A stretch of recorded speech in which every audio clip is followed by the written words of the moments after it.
बलरामपुर जिले में सहायक शिक्षकों के प्रधान पाठक प्राथमिक शाला के पद पर पदोन्नति का काम पूरा हो गया है। इसके बाद जिला शिक्षा विभाग ने इन पदोन्नत शिक्षकों की पदस्थापना के लिए जिला स्तरीय ओपन काउंसलिंग का आयोजन किया। यह प्रक्रिया जो थी वो पूरी तरह से पारदर्शी और निष्पक्ष तरीके से हुई, जिसमें जिला शिक्षा अधिकारी और विभाग के अन्य कर्मचारी भी मौजूद रहे। काउंसलिंग का मकसद यह था सुनिश्चित करना था कि हर शिक्षक को उसकी योग्यता और पसंद के हिसाब से स्कूल मिले। शासकीय बालक उच्चतर माध्यमिक विद्यालय रामानुजगंज में आयोजन हुआ, जहां शिक्षकों ने अपनी नई जिम्मेदारी के लिए जगह चुनी।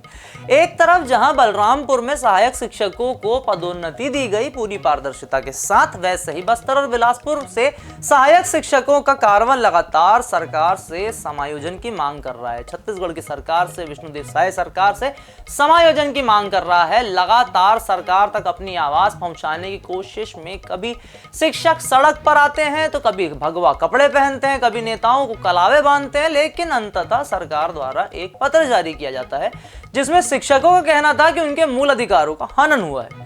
मतलब है कि सरकार एक तरफ सहायक शिक्षकों की पदोन्नति कर रही है, वहीं दूसरी ओर उन्हें नजरअंदाज भी किया जा रहा है। सोचने की बात है कि आखिर दोनों में क्या भेद या क्या फर्क सरकार देख पा रही है। आइए नजर डालते हैं उन शिक्षकों पर जिनको मिली है पदोन्नति। नाम हमारा आशीष गुप्ता और आप देखना शुरू कर चुके हैं INS 24/7 डिजिटल।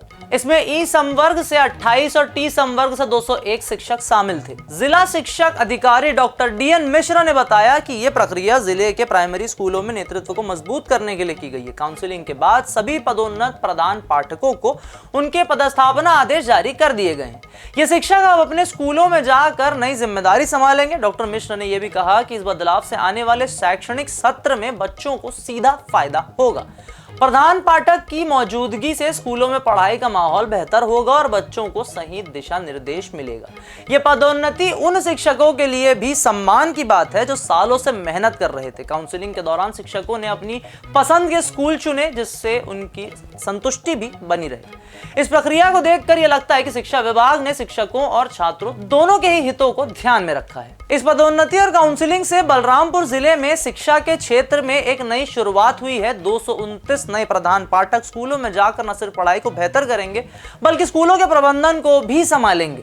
अब स्कूलों के प्रबंधन और बेहतरी पढ़ाई से यह भी याद करें कि बस्तर के सुदूर इलाकों में जिन समायोजन की मांग कर रहे शिक्षकों की जिनकी नौकरी जा चुकी है, उनके यहाँ भी जो स्कूलों की स्थिति है वो खराब है, उन्हें भी संभालने की जरूरत है। बच्चे वहां पर भी उनके भी भविष्य को उज्जवल बनाने की जरूरत है और इन्हीं जरूरतों को पूरा करने के लिए जो समायोजन की मांग करके शिक्षक निकले हैं वो सरकार से सिर्फ इतना चाहते हैं कि कोई बीच का रास्ता मध्यांतर का निकाल कर उन्हें नौकरी उनकी दे दी जाए, ताकि बच्चों का भविष्य, इनका परिवार सब एक साथ उज्जवल मार्ग में बढ़ सके। अब वापस देखते हैं कि ये जो अभी पदोन्नति की गई है, इससे प्राइमरी स्कूलों में पहले की कमियों को दूर करने में मदद मिलेगी, ऐसा सरकार का कहना है।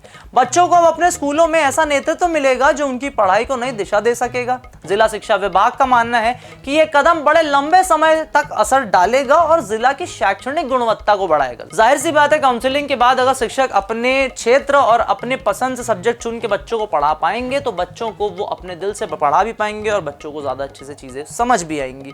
तो शिक्षा की गुणवत्ता में सुधार होने के तो पूरे चांसेस नजर आते हैं। लेकिन शिक्षकों के लिए यह मौका अपनी काबिलियत दिखाने का भी होगा। काउंसलिंग की पारदर्शिता ने भी विभाग की साख को मजबूत किया है। शिक्षक समुदाय इसे एक सकारात्मक बदलाव के रूप में देख रहा है, लेकिन शिक्षक समुदाय इस बात की भी मांग कर रहा है कि जो बचे हुए समायोजन की मांग कर रहे शिक्षक है उनकी भी नौकरियां कहीं पे लगाई जाए। अब ऐसा तो है नहीं कि छत्तीसगढ़ के स्कूलों में शिक्षक पर्याप्त मात्रा में है, कई जगहों पर कमी है और उनकी कमियों को पूरा करने के लिए इन शिक्षकों को वहां समायोजित किया जा सकता है। साथ ही उनके करियर के साथ बच्चों का भविष्य भी संवारेगा। इस प्रक्रिया से साफ है कि शिक्षा विभाग जिले में पढ़ाई को लेकर गंभीर है और आने वाले दिनों में इसके और अच्छे नतीजे सामने आ सकते हैं। साथ ही जिस प्रकार बलरामपुर में शिक्षकों की पदोन्नति और काउंसलिंग की गई है, उसी प्रकार छत्तीसगढ़ के अन्य जिलों में समायोजन की मांग कर रहे शिक्षकों की काउंसलिंग और उनकी नौकरियों को वापस देने का कोई ना कोई प्रावधान छत्तीसगढ़ सरकार को निकालना चाहिए। और इसी के साथ ये थे शिक्षकों के ऊपर अपडेटेड वीडियो रिपोर्ट। वीडियो आपको पसंद आए तो उसे लाइक करें, चैनल को फॉलो सब्सक्राइब करना ना भूलें।